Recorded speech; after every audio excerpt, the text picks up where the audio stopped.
This is my WhatsApp activity and Erragangireddy's WhatsApp activity, nothing but WhatsApp activity. March 14 రాత్రి ఎందుకండి, నేను ఆ రోజు రాత్రి ఫస్ట్ జరిగింది చెప్తాను.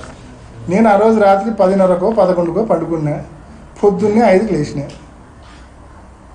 6 గంటలు బాగా నిద్రపోయినా 5కి లేచినంత స్పష్టంగా చెప్తా ఉన్నా, ఎటువంటి డౌట్ లేకుండా మీ అందరికీ బల్ల గుర్తు చెప్తా ఉన్నా. నేను 6 గంటలు ఆ రోజు రాత్రి పండుకున్నా అండ్ 5 o'clock 4:45కో 5కో రఫ్గా లేచింటాం. ఈ వాట్సాప్ యాక్టివిటీ అంటే ఏంది అని క్వశ్చన్ మీది, అంతే కదన్నా? ఈ వాట్సాప్ యాక్టివిటీ అంటే ఏంటంటేనా, ఇది దిస్ ఈజ్ నాట్ సిడిఆర్.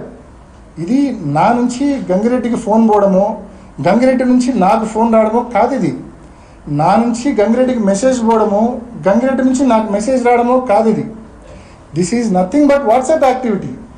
నేను ఒక ప్రజాప్రతినిధిగా నా ఫోన్లో ఎన్నో గ్రూప్స్ ఉంటాయి, ఎన్నో పొలిటికల్, వైఎస్ఆర్సీపీ పులివెందల అని, వైఎస్ఆర్సీపీ మైదుకూరు అని, వైఎస్ఆర్సీపీ కడప అని రకరకాలైన గ్రూపులు ఉంటాయి నా ఫోన్లో. సో ఆ గ్రూపులు ఉన్న నేపథ్యంలో సహజంగానే మనం రాత్రి ఫోన్ పక్కన పెట్టి పండుకుంటాం. మనం పండుకున్న టైంలో కూడా మన ఫోన్కు నెంబర్ ఆఫ్ మెసేజెస్ వస్తుంటాయి.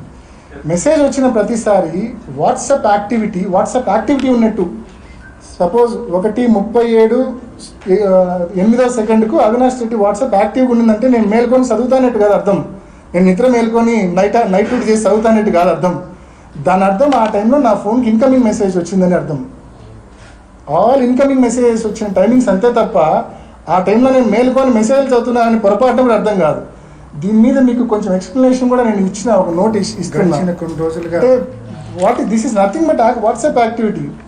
దీన్ని కూడా మసిపూసి దీన్ని ఏదో incoming call, out going call మాదిరి చిత్రీకరించే ప్రయత్నం జరిగింది. అంటే అవినాష్ రెడ్డి, ఎర్రగంగిరెడ్డి టైం స్టాంపులు మీరు తీసినారు కదా, వాట్సాప్ టైం స్టాంపులు. ఆ రోజు రాత్రి పులివెందుల్లో ఒక 50,000 మందికి మొబైల్ ఫోన్లు ఉన్నాయనుకుంటే, ఉదాహరణకి 50,000 మందికి మొబైల్ ఫోన్లు ఉన్నాయనుకుంటే పులివెందుల్లో కనీసము తక్కువ ఒక 30,000 మందికి నైట్ టైం వాట్సాప్ యాక్టివిటీ ఇట్లా ఈ రకంగానే ఉండింటుంది. అంటే 30,000 మంది కుట్రదారులేనా? ఏంది అసలు లాజిక్ ఉండాలి కదా. అంత ప్రీమియర్ ఇన్స్టిట్యూటు ఇంత నీచమైన అలిగేషన్స్, ఇంత బేస్లెస్ సెన్స్లెస్ అలిగేషన్స్ చేయడము, దాన్ని పట్టుకొని మా పీపీటీ పెట్టి మసిపూసే కార్యక్రమం. ఏంది అలిగేషన్స్? కొంచెం అర్థం, ఎవరితో ఉన్నా టెక్నికల్ ఎక్స్పర్ట్తో ఉన్నా మాట్లాడితే అర్థమవుతుంది. మనం పండుకునేప్పుడు కూడా మనకు మెసేజ్లు వస్తే కన్నా బ్యాక్గ్రౌండ్లో వాట్సాప్ యాక్టివ్గా ఉన్నట్టు చూపిస్తుంది ఆ టైం స్టాంప్లో. దట్ ఇన్ ద సెన్స్ నేను మేల్కొని చదువుతానంటే కానే కాదు అది అర్థం. And to be very clear, ఎవరితో అయినా వెరిఫై చేసుకోమని చెప్పండి. ఆ రోజు రాత్రి ఒక 6 hours నా ఫోన్ ఐడియల్గా ఉంటుంది, నేను పండుకున్నా కాబట్టి. అండ్ పొరపాటున కూడా అవుట్ గోయింగ్ మెసేజ్ పోయిండే ఛాన్సే లేదు. కారణం ఏంటంటే ఓన్లీ ఇన్కమింగ్ మెసేజెస్ను ఎవరు నిలవరించలేరు. ఫోన్ ఆన్లో ఉన్నప్పుడు ఇన్కమింగ్ మెసేజెస్ రాకుండా ఆపగలమన్నా వస్తాయి కదా సహజంగానే. బట్ దట్టు ఎర్రగంగిరెడ్డి నుంచి నాకు ఎటువంటి ఇన్కమింగ్ మెసేజ్ రాలేదు. మళ్ళీ అది కూడా క్లియర్గా చెప్తున్నా. నాకు ఆ రోజు రాత్రి ఒక 10 మెసేజ్లు వచ్చిండొచ్చు, వివిధ గ్రూప్స్లో ఉంటాం కాబట్టి పార్టీకి సంబంధించి రకరకాలైన మెసేజ్లు వచ్చిండొచ్చు, తప్పేముంది దాంట్లో. వాట్సాప్ యాక్టివిటీ ఉంటే తప్పు చేసినట్ట ఏంది? అసలు ఈ విమర్శలేంది, ఈ నిందలేంది? అసలు నేను చెప్పిన హియర్స్ ఎవిడెన్స్లో కానీ, నేను చెప్పిన ఆ గూగుల్ టేక్అవుట్లో కానీ, ఇందాక చెప్పిన ఈ వాట్సాప్ యాక్టివిటీలో కానీ ఏమన్నా బేస్ ఉందా ఒకసారి మీరు ఆలోచించండి. కొంచెమన్నా బేస్ ఉందా ఒకసారి మీరు ఆలోచించండి. మీ విజ్ఞతగా నేను వదిలేస్తాను, వాళ్ళ విజ్ఞతగా నేను వదిలేస్తాను, నన్ను విమర్శించే వాళ్ళ విజ్ఞతగా నేను వదిలేస్తాను.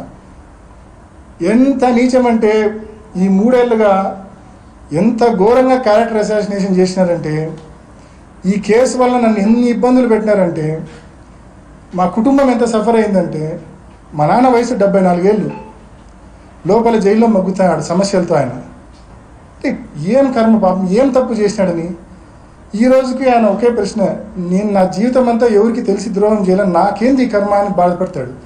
పులివెందుల్లో ప్రతి ఒక్కరికి తెలుసు మా నాన్న ఎవరికి తెలిసి ఎవరికి ద్రోహం చేయలే. అటువంటి వ్యక్తిని అన్యాయంగా లోపలేసినారు. ఆ ఉదయ్ అనే పిల్లోడు, వాని మీద అలిగేషన్ ఏంది, మధ్యరాత్రి 4 గంటలకు రోడ్లో తిరుగుతున్నాడంట. రోడ్లో తిరిగితే ఏమి, రోడ్లో తిరిగితే కేసులో ఇరికిచ్చేస్తారా? ఏమన్నా అలిగేషన్స్ అండి. అన్యాయంగా మనుషులను లోపలేసి వ్యవస్థల్లో వాళ్ళకున్న పలుకుబడి ద్వారా చంద్రబాబు నాయుడు గారిని ఉపయోగించుకొని ఢిల్లీలో ఉండే బీజేపీలోని టీడీపీ పెద్దలను ఉపయోగించుకొని సర్వనాశనం చేసినారు. దీన్ని ఈ కేసును రాజకీయం చేసి చంద్రబాబు చేతిలో పావులుగా మారి మమ్మల్ని సర్వనాశనం చేసినారు. చాలా ఇబ్బందులకు, చాలా నరక యాతనకు గురి చేసినారు మమ్మల్ని. అయినా ఐ స్టిల్ సే, ఇంత అనుభవించిన తర్వాత కూడా, ఏ తప్పు లేకుండా ఇంత అనుభవించిన తర్వాత కూడా చెప్తున్నా, ఎవడో అంటాడు యాంటిసిపేటరీ బెయిల్ వస్తే నాకు పెద్ద రిలీఫ్ అని. ఏందా రిలీఫ్? నేను ఏమైనా చేసింటే కదా నాకు రిలీఫ్.